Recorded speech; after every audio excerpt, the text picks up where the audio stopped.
హరి ఓం. కోటికి నిపడగెత్తి కొండంత ధనమును కూడబెట్టిననేమి మనసా, దాన ధర్మములేక దాచిన సొమ్మంత పరుల పాలైపోవు మనసా. ఈరోజు ధన సంపాదన, దానము, ధర్మము ఈ రెండిటి గురించి చెప్తున్నారు గురువులు. అసలు సంపాదించేది ఎందుకు? ఒకసారి ప్రశ్న వేసుకుందాం ఎవరికి వాళ్ళమే. ధన సంపాదన అనే కదా, సంపాదన అనగానే ధనమనే వస్తుంది. జ్ఞానము, విద్య ఇది రాదు. సంపాదన, అందులో కోటికిని అనే పదం కూడా వాడారు. కోటికిని పడగెత్తి, కోట్లు కోట్లు సంపాదించుకొని కొండంత ధనాన్ని బాగా ఎక్కువ పేర్చుకొని కూడబెట్టుకొని ఉన్నాము. అంతా కూడా అదంతా దాచిపెట్టుకున్నాం. దాచిపెట్టుకున్న ధనం ఏం చేస్తున్నాము, అసలు సంపాదన ఎందుకు సంపాదిస్తున్నాము అని ఎవరికైనా మనసులో ఎప్పుడైనా ఆలోచన కలిగిందా? ఎవరైనా సరే సంపాదన అనగానే అవసరాలు కదండి, జీవితం గడవాలి కదండి అంటారు, తినాలి కదండి అంటారు. ఇంతేనా? ఎందుకైనా సంపాదించేది?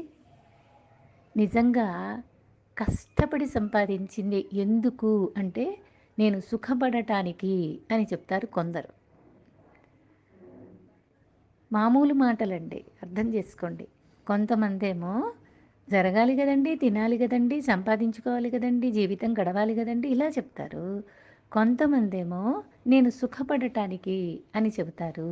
కొంతమంది ఏమో ఏమైనా నేను ఎక్కువ హోదాలో ఉండాలి, ధనం ఉంటేనేనండి పలకరించేది, లేకపోతే ఎవరు పలకరిస్తారు అని కొంతమంది చెబుతారు. ఎవరి భావన వాళ్ళదే, తప్పులేదు, ఎవరి భావనలో వాళ్ళు ఉంటారు. అయితే ఎవరికి వాళ్ళు ప్రశ్నించుకోవాలి, నేనెందుకు సంపాదిస్తున్నాను అనేది. ఎంత ధనం సంపాదించినా సుఖపడటానికి అన్నప్పుడు వాడికి చాలా సమయం ఉంటుందండి. సుఖపడటానికి సంపాదించే వాడికి చాలా సమయం ఉంటుంది. ఇది రెండో వాడు చెప్పిన మాట. మొదటి వాళ్ళు ఏం చెప్పారు? జరగాలి కదండి, జీవితం గడవాలి కదండి అని చెప్పారు. వాళ్ళకి ఇంకా ఎక్కువ సమయం ఉంటుంది. అందరికంటే హోదాలో ఉండాలి, అందరికంటే ఎక్కువ ధనవంతుణ్ణి కావాలి అనుకునేవాడికి సమయమే ఉండదు. ఇది ఈ స్టెప్స్ మనం ఇంకా చెప్పుకుంటే చాలా ఉంటుంది. అలా కాదు కదా, మనకు అవసరమైన ఒక మాట్లాడుకుందాం. ఇప్పుడు సంపాదించుకున్న ధనాన్ని ఏం చేస్తాము మనం సుఖపడటానికే అంటే, సమయం నిజంగా సుఖపడే అవకాశం ఉన్నదా వాడికి? సుఖపడటానికి సంపాదించుకునేటటువంటి తత్వం ఉన్నవాడు ఎంత టైం వర్క్ చేయాలి, నాకు నియమించిన కర్మ బాధ్యత ఏమిటి అనేది చూసుకుంటాడు. వాడికి సుఖపడటానికి మోను ఎంతైతే కావాలో అంత సంపాదించుకుంటాడు. చక్కగా ఇంటికొచ్చి సుఖంగా ఉండగలుగుతాడు. జీవితం జరగాలి కదండి, తినటానికి ఉండటానికి ఉండాలి కదండి అనుకునేవాడికి ఇంకా ఎక్కువ సమయం ఉంటుంది. భోగాలు ఉండవు వాడికి, భోగాసక్తి లేదు. జరగాలి అంటే జరుగుబాటు, తినటానికి ఉండటానికి లోటు లేకుండా వాడు సంపాదించుకున్నటువంటి వాడికి జరుగుబాటుకు లోటు ఉండదు. అంతవరకు సంపాదించుకున్న వాడికి చక్కగా ఇంకా ఎక్కువ సమయం ఉంటుంది. ఆ సమయం ఉండి వాడేం చేస్తాడంటే, పాపం కష్టపడి సంపాదించుకున్నది కూడా ఇతరులకి అవకాశం వచ్చినప్పుడు, అవసరమైనప్పుడు ఎంతో కొంత దానం చెయ్యాలి అనేది పెట్టుకుంటాడు. అందుకనే మానవులకి దానం అనే గుణం చాలా అవసరం అని చెప్పారు. గుర్తుందో లేదో మీకు? మాటి మాటికి హెచ్చరిక చేస్తాడు మన భగవద్గీతలో భగవంతుడు. దానం అనేది, దానం దమశ్చ యజ్ఞశ్చ అని చెప్తాడు. అదే పెద్ద యజ్ఞం. దానం చేసే యజ్ఞమే పెద్ద యజ్ఞం. దానికి ఉదాహరణలో మనం కర్ణుడిది అర్జునుడిది ఇవి కూడా చాలా చెప్పుకున్నాం. ఒకసారి గుర్తు చేసుకోండి. ఎవరికైనా గుర్తు లేకపోతే కూడా గ్రూప్‌లో పెట్టండి. మళ్ళీ చెప్పుకుందాం కావాలంటే. దాదాపు చెప్పాననే నేను మళ్ళీ దాటేస్తున్నాను.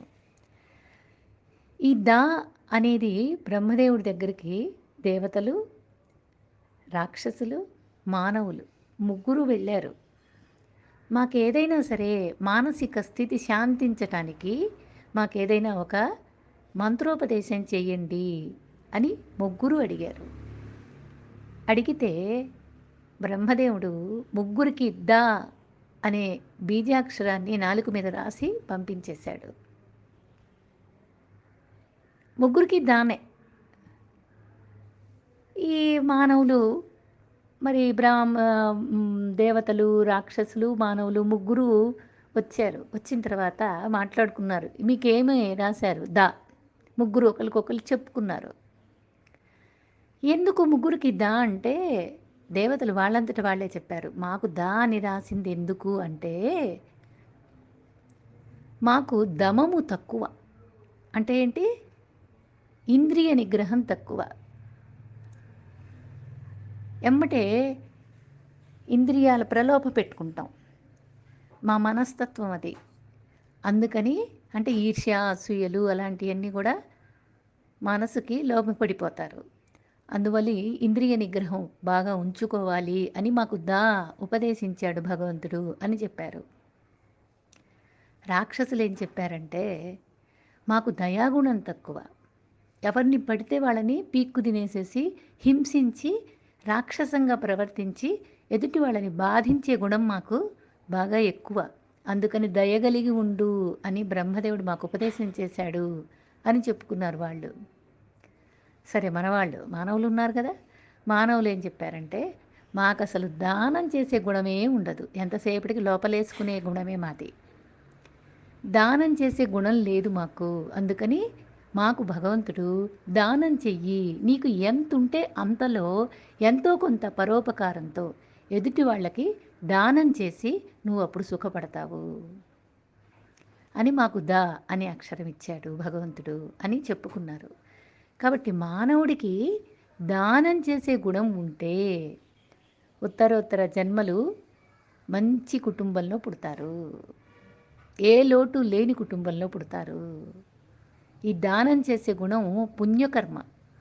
పుణ్యకర్మ ఎప్పుడు పుణ్యమైనటువంటి గొప్ప జన్మలు, మంచి జన్మలు, శుభకరమైన జన్మలు వస్తాయి అని ముందే చెప్పుకున్నాం మనం. అందువల్ల దానం చేసి దాచిన సొమ్మంతా దానం చేసి సుఖపడతావా, లేదా దాచుకొని నువ్వే ఆ దాచుకున్న సొమ్మేమవుతుంది? బాగా దాచిపెట్టేశావు, నువ్వు సుఖపడలేవు ఎట్లాగూ. నువ్వు దాచిపెట్టుకున్నటువంటి వాడు దానము చేయలేడు, వాడు సుఖపడను లేడు. ఆ సొమ్మంతా ఏమైపోతుంది? పరుల పాలైపోతుంది. అంటే ఏంటి? నేను దాచిపెట్టుకున్నానండి, లాకర్లో పెట్టుకున్నాను, బ్యాంకులో పెట్టుకున్నాను, నా పేరుతోనే ఉంటుంది, ఎవ్వరు తీసుకెళ్లరు, ఎలా పరుల పాలైపోతుంది అని అనుకుంటున్నావు కదా. ఇప్పుడు మనకు అర్థం కావట్లేదు. ఇప్పుడు దాచిపెట్టిన సొమ్ములు ఏమవుతున్నాయి, ఎలా అయిపోతుంది? ఒక చిన్న జ్వరం వస్తే ఎంత అవుతుందండి? రోజుకి 1,00,000 రూపాయలు అవుతుంది. చిన్న జ్వరం, కొంచెం జ్వరం వచ్చింది ఇవాళ అని అనుకున్నారు అంటే 1,00,000 రూపాయలు రోజు కడుతున్నాం. పరుల పాలైపోవు మనసా, అది నువ్వు కష్టపడి సంపాదించుకున్న డబ్బు రోజుకి 1,00,000 చొప్పున ఖర్చు పెడితే ఎన్ని లక్షలు ఖర్చు అయిపోతాయి అలాగా? పరుల పాలై అంటే దొంగలు కొట్టేస్తారని కాదు, నీకే అనాయాస మరణం రావాల్సింది. ఆయాసంతో ఇక్కడ ఉండే ప్రతి నిమిషం చచ్చిపోతూ ఉంటావు. ఇలా అయిపోతుంది. దానం లేకపోతే నీకు ఇటువంటి లక్షణాలు ఎన్నైనా రావచ్చు, ఎలాగోలా పోతాయి. గత జన్మలో చేసినటువంటి మంచి చెడు కర్మలు ఈ జన్మలో నీకు సుఖదుఖాలుగా పరిణమిస్తాయి. ఇదే మనకు వచ్చిన కష్టం కానీ, సుఖం కానీ, ఏదైనా కానీ గత జన్మ అంటే దేవుడు రాసిపెట్టాడు, దేవుడు ఇచ్చాడు, దేవుడి పేర్లేమీ ఎత్తకూడదండి. విధి అని చెప్తారు పెద్దలు. విధి ఇలా రాసింది అంటాం. ఏ దేవుడు మా దేవుడికి ఎన్ని పూజలు చేసినా దేవుడు ఇలా చేశాడు, దేవుడు అలా చేశాడు. ఆహా! దేవుడు ఏం చేయడండి. ఆయనకేం పని పాట లేదా? నీకు ఎన్ని ఇవ్వడమే ఆయన పనే. అదేం కాదు. అలా అనుకోవడం అస్సలు మన అజ్ఞానం. ఏమిటి మరి అంటే విధి. విధి అంటే ఏమిటి? నువ్వు చేసిన పూర్వజన్మలో చేసినటువంటి కర్మలే. మంచి కర్మ చేస్తావా? సుఖం కలుగుతుంది. చెడ్డ కర్మ చేస్తావా? దుఃఖం కలుగుతుంది. ఈ విషయాన్ని నువ్వు గుర్తుపెట్టుకుంటే ఇప్పుడు ఏ కర్మ చేస్తున్నావో చూసుకుంటావు. ఆ కర్మకు తగ్గట్టుగా చక్కగా ప్రతిఫలాన్ని లేకుండా ఈ జన్మలో సుఖపడతావు. మరు జన్మలో మంచి జన్మలు నీకు లాభించడానికి అవకాశం ఉంటుంది. ఆలోచించుకోండి. స్వచ్ఛంగా ఉండాలి, శాంతంగా ఉండాలి. అటువంటి మనస్సుతోటి ఆనందంగా చేసే కర్మలు సత్కర్మలు అవుతాయి. అటువంటి మనస్సుతో చేసేటటువంటి దానం సద్దానం అవుతుంది, సత్కర్మ అవుతుంది. దానం అంటే ఎదుటి వాళ్ళ గుణగణాలు చూసి సపాత్రదానమని, అపాత్రదానమని ఇలాంటివన్నీ చెప్తారు. ఈ పాత్రదానాలు పక్కన పెడితే నీకున్న దాంట్లో ఎదుటివాడికి అవసరమైన మేరకు ఎంతవరకు అవకాశం ఇస్తున్నావు నువ్వు అని చూసుకునే మనస్సున్నదా నీకు? నీ దగ్గరకు వచ్చిన సందర్భాన్ని ఎలాగా చెయ్యగలుగుతున్నావు నువ్వు? ఎవరైనా నువ్వు తింటూ ఉన్నప్పుడే, నీ దగ్గర ఉన్నప్పుడే, నీ దగ్గర బాగా ఉన్నప్పుడు డబ్బు, ధనము, అవకాశము, ఆరోగ్యము, ఆనందము అన్నీ ఉన్నాయి. ఎదుటివాడికి అవసరం వచ్చింది, నువ్వు ఇయ్యగలిగే అవకాశం వచ్చినప్పుడు మనస్సుని ఎలాంటి మనసుతో ఇస్తున్నావు? స్వచ్ఛమైన మనసుతో ఇస్తున్నావా? శాంతంగా ఉందా? ఆనందంగా ఉందా? ఇలా ఉంది అంటే కర్మ అభిలాష ఏమీ లేదు నీకు. దానివల్ల మళ్ళీ ఏదో పొందాలి అనే స్వార్థం ఏమీ లేదు. అది సపాత్ర దానం. అట్లాంటి దానం నీకు మరుజన్మకు చక్కగా మంచి జన్మ రావటానికి ఉత్తరోత్తర జన్మలు మంచిగా ఉంటాయి. ఇప్పుడు శాంతిగా ఉంటుంది. ఇవి ఒక ఎగ్జాంపుల్ చెప్పుకున్నాం. బ్రహ్మదేవుడే ఒక అర్జునుడి దగ్గరికి, కర్ణుడి దగ్గరికి వచ్చి కట్టెలు కావాలి, యజ్ఞం చేస్తాను. ఇద్దరు దానవంతులు అంటున్నారు. ఇద్దరు దానం చేస్తారు. అర్జునుడు గొప్పవాడే, కర్ణుడు గొప్పవాడే అని చెబుతున్నారు. మరి ఎంతవరకు దానం చేస్తారు, ఎలా చేస్తారు చూద్దామని ఇద్దరికి పరీక్ష పెట్టాడు. పరీక్ష పెట్టినప్పుడు ఆ పరీక్షలో ఏమిటి అంటే ఒక ఋషిలాగా వచ్చి నేను యజ్ఞం తలపెట్టాను. యజ్ఞం చేయటానికి నాకు మంచి గంధపు చెక్కలు కావాలి. గంధపు చెక్కలతోటి యజ్ఞం చేయాలనుకుంటున్నాను అని చెప్పారు. అడిగాడు. కర్ణుడి దగ్గరికి వెళ్ళి అడిగాడు. కర్ణుడు సరే స్వామి మీరు అడగాలే కానీ నేను చక్కగా ఇస్తాను, తీసుకెళ్ళండి అని చక్కగా ఆర్డర్ చేశాడు. తీసుకొచ్చి ఋషి ఎక్కడ పెట్టమంటారో ఆ మహర్షి దగ్గర పెట్టండి అని చెప్పి ఆయన అన్నాడు, ఇప్పుడు వద్దయ్యా, ఇప్పుడు నేనేమి యజ్ఞం చేయట్లేదు, నేను యజ్ఞం చెయ్యాలనుకున్నప్పుడు నీ దగ్గరికి వస్తాను, అప్పుడు కావాలి నాకు అని చెప్పాడు. సరే స్వామి మీరు ఎప్పుడు వస్తే అప్పుడు ఇస్తాను అని ఆయన చెప్పాడు. అక్కడ ఒప్పందం చేసుకున్నాడు. మళ్ళీ అర్జునుడి దగ్గరికి వెళ్ళాడు. అర్జునుడి దగ్గరికి వెళ్ళి ఇదే మాట అడిగాడు. అర్జునుడు కూడా అలాగే స్వామి తప్పకుండా ఎంత కావాలంటే అంత ఇస్తాను గంధపు చెక్కలు అని చెప్పాడు అర్జునుడు. కానీ అక్కడ కూడా ఇదే మాట చెప్పాడు. ఇప్పుడు కాదు, నేను యజ్ఞం చేసి తలపెట్టినప్పుడు వస్తాను అని చెప్పి వెళ్ళిపోయాడు.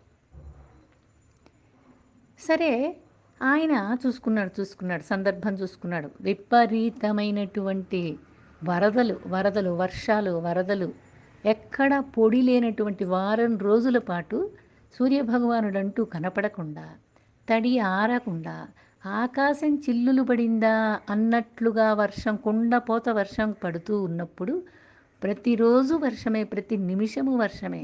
నీళ్లల్లోనే తడిచి ఆరబెట్టుకోవటానికి ప్రసక్తే లేదు, తడుస్తూనే ఉన్నారు. అటువంటి సమయంలో మళ్ళీ ఆ మహర్షి రూపంలో వచ్చాడు. వచ్చి ఇప్పుడు నేను యజ్ఞం చెయ్యాలనుకుంటున్నాను. అర్జునుడి దగ్గరికి వెళ్ళాడు. ముందు అర్జునుడి దగ్గరికి వెళ్ళి యజ్ఞం చెయ్యాలనుకుంటున్నానయ్యా. ఇప్పుడు నాకు గంధపు చెక్కలు కావాలి అని అడిగాడు. అడిగితే, స్వామి నేనప్పుడు ఎన్ని లారీలు పంపిస్తానన్నాను మీ దగ్గరికి, ఎన్ని రథాల్లో పెట్టి పంపిస్తానన్నాను చెప్పండి. మీరొద్దన్నారు. ఇప్పుడు దాదాపు వారం 10 రోజులు బట్టి కుండపోత వర్షం కురుస్తుంది. వరదలై కారుతుంది. ఇటువంటి సమయంలో యజ్ఞం చేస్తాను గంధపు చెక్కలు కావాలంటే ఎక్కడ కుదురుతుందండి? అవకాశం లేదండి. మీరేమనుకోవద్దు. నేను ఇవ్వలేకపోతున్నందుకు బాధపడుతున్నాను. మీరు ఇంకోసారి కాస్త ఎండొచ్చిన తర్వాత అప్పుడు రండి ఇస్తాను అని చెప్పాడు అర్జునుడు. క్షంతవ్యుణ్ణి క్షమించండి అని వేడుకున్నాడు వినయంతోటి. అయిపోయింది. అయితే నువ్వు ఇప్పుడు ఇవ్వలేవు కదా అని చెప్పేశాడు. అక్కడి నుంచి కర్ణుడి దగ్గరికి వెళ్ళాడు. ఏం కర్ణ, ఇస్తానన్నావు కదా గంధపు చెక్కలు, ఇప్పుడు నేను యజ్ఞం చేయి తలపెట్టాను, ఇస్తావా అని అడిగాడు. తక్షణం స్వామి మీరు ఆసీనులు కండి అని చక్కగా పాదపూజ చేసి తనకి విశ్రాంతి చెందించి ఈ లోపల సేవకులకు చెప్పాడు. నా ఇంట్లో లోపలగా ఉన్నటువంటి ఎక్కడైతే అస్సలు తడి తగలకుండా బాగా ఎండు చెక్కల్లాగా ఉందో దాన్ని చూసుకొని నా ఇంట్లో ఏ రూమ్ అయితే తడి లేకుండా ప్రశాంతంగా ఎండిన చెక్కగా కనపడుతుందో ఆ గంధపు చెక్కల ద్వారాలన్నీ పగలగొట్టేసేసి దంతలన్నీ ఊడబెరికి తీసుకొచ్చి మహర్షి ఎక్కడ పెట్టమన్నారో అక్కడ పెట్టండి అని చెప్పి వాళ్ళకి ఆర్డర్ వేశాడు. ఈయనకేమో చక్కగా పాదసేవ చేసి భోజనం పెట్టి విశ్రాంతి తీసుకొని స్వామి మీకు ఏర్పాటు చేశాం మీరు బయలుదేరచ్చు అని చెప్పాడు. అదేంటయ్యా ఎట్లా ఇచ్చావు, వర్షం పడుతుంది కదా ఇలాగా అని ఆయన అన్నప్పుడు చెప్పాడు. అప్పుడు మొత్తం చెప్పాడు. స్వామి మీకు అన్ని ఏర్పాటు చేశాను, వర్షం పడుతున్నా సరే నా ఇల్లు పడగొట్టి నా దర్వాజాలు నా తలుపులు నా దంతెలు అన్నీ తీసేసి మీకు సమర్పణ చేశాను అని కర్ణుడు చెప్పాడు. ఇది అర్జునుడికి అవకాశం లేదా? ఉన్నది. అయినా సరే ఇవ్వలేకపోయాడు. ఎందుకంటే మనస్సులో ఆలోచన రాలేదు. ఇప్పుడు మనస్సులో ఆలోచన రావటమే దానం చేయగలుగుతామనే స్థిత, లేకపోతే నా దగ్గర లేవు కాబట్టి ఇవ్వట్లేదు అనే స్థిత చెప్పండి. ఇదే యోచన. ఇలాంటి యోచన చేస్తే మనము ఎంతవరకు ఆలోచిస్తున్నాం, దానం అంటే ఎలాంటి దానం చేస్తున్నాం, ఎంత అవకాశం మన మనస్సులో ఏర్పాటు చేసుకుంటున్నాం అనేది ఎవరికి వాళ్ళే విచారణ చేసుకుంటే మనసు స్వచ్ఛమవుతుంది, ప్రశాంతమవుతుంది. ఆలోచించండి, దానం అంటే ఏంటి, ధర్మం అంటే ఏంటి, ఈ ధనాన్ని సంపాదించటం అంటే ఏంటి, ఇదంతా కూడా ఎవరికి వారు విచారణ చేసుకుంటే చక్కగా గోచరిస్తుంది. కోటికి నిపడగెత్తి కొండంత ధనమును కూడబెట్టిననేమి మనసా, దాన ధర్మము లేక దాచిన సొమ్మంత పరుల పాలైపోవు మనసా.